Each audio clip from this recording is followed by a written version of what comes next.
Hello, I'm going to give you a brief overview of the FreshTemp version 3.0.0 release on iOS, and it will be very similar on Android, but this video is just going to cover iOS. So the first thing you see on the home screen is we have a new type of checklist, and that is non-scheduled checklist. We're also starting to call groups of tasks checklists. Previously, we used task group or the word task organizer. Moving forward, everything will be called a checklist.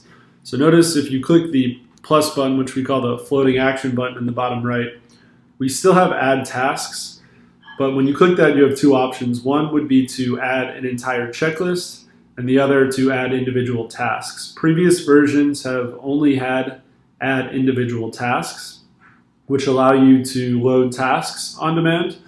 Now we have the ability to add entire checklists. And when you're adding an entire checklist, we added the type either scheduled or non-scheduled. So notice scheduled checklist will show up on this in this table, but it's really for non-scheduled checklists and those checklists that don't have a start or stop time when you're creating them.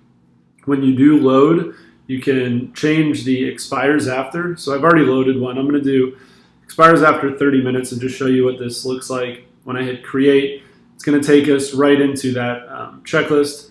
If we go back, notice I created it at 1:39 and it's available until 2:09 p.m.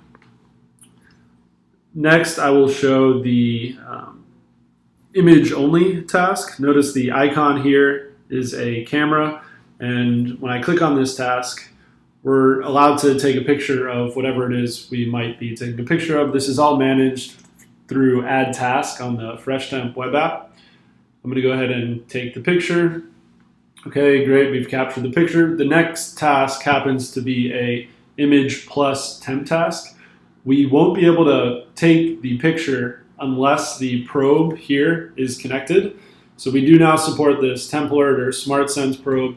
I'm going to turn it on and it will automatically connect. It's kind of neat. The LED does blink green if it's within the 40 and 100. In this case, it's 75, so it's green. Otherwise, it'll be red. So I could take a picture here with the temperature, and the only difference is when looking at the reports, you will have an image with a temp versus just an image. That is the the main changes in this release 3.0.0. The non-scheduled checklist you see here will sync across multiple devices. So previously only scheduled checklists would sync across devices.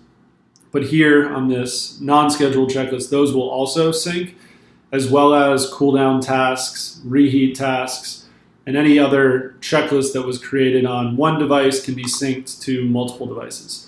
If you have any questions, reach out to myself, Jeff, or the product team. Thanks.